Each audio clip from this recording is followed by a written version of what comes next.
उसे पहली बार मैंने अपने दोस्त की शादी में देखा था। वो मेरे सामने से काफ़ी दफ़ा गुजरी थी। वो बार बार मुझे सर से पाँव तक देख रही थी। शायद मैं उसे पहली नज़र में अच्छा लगा और वो मुझे भी बहुत अच्छी लगी।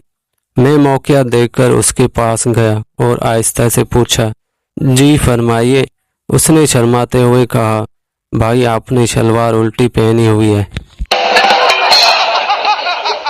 शादी से पहले लड़के के बेडरूम में परफ्यूम, मोहब्बतनामा, सीडी प्लेयर, एयर फ्रेशर, हर नेटवर्क की सिम, मुकम्मल क्रिकेट किट, सराहने के नीचे शायरी की किताबें, रिसाले, डायरियाँ और नावल वगैरह।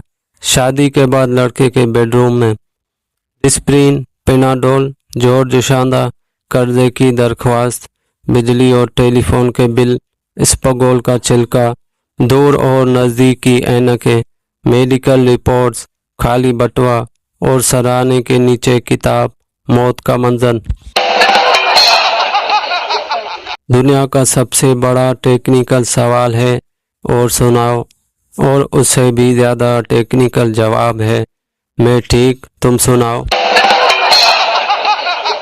पब्लिक टॉयलेट में किसी ने लिखा था, दुनिया चांद पर पहुंच गई है और तुम यहाँ बैठे हो। किसी ने नीचे लिख दिया, बस धोकर जा रहा हूँ, वहाँ पानी नहीं था। ईद की आमद थी। जज साहब ने खुशगवार मूड में कैदी से पूछा, हाँ भाई, क्या इल्ज़ाम है तुम पर? जनाब वाला, मैंने ईद की शॉपिंग ज़रा जल्दी कर ली थी। जज साहब, कितना अर्सा पहले? मुल्ज़िम, जनाब वाला, दुकान खुलने से 2 घंटे पहले। खौफ क्या होता है उस इंसान से पूछो जो अपना मोबाइल लॉक किए बगैर घर पर भूल जाता है।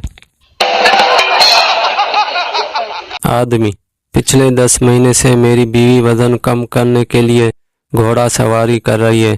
दोस्त, कोई नतीजा निकला? आदमी ने जवाब दिया, हाँ यार, घोड़े का वजन 10 किलो कम हो गया। इतवार को वॉशिंग मशीन डे सिर्फ पापा की परियां ही नहीं मनाती, बहुत से मजलूम शोहर भी इसकी जिद में आते हैं। बाबा जी कहते हैं, अगर ब्रेकअप के बाद दिमाग में शायरी नहीं आ रही तो समझो प्यार नकली था। मैं मोबाइल पर वॉइस पासवर्ड लगा रहा था, अचानक गली में कुत्ता भौंक के चला गया। अब ना ही कुत्ता मिल रहा है और ना ही पासवर्ड खुल रहा है। आजकल उन बच्चों को भी प्यार के गम लगे हैं जिनको अभी हिफाजती टीके भी पूरे नहीं लगे।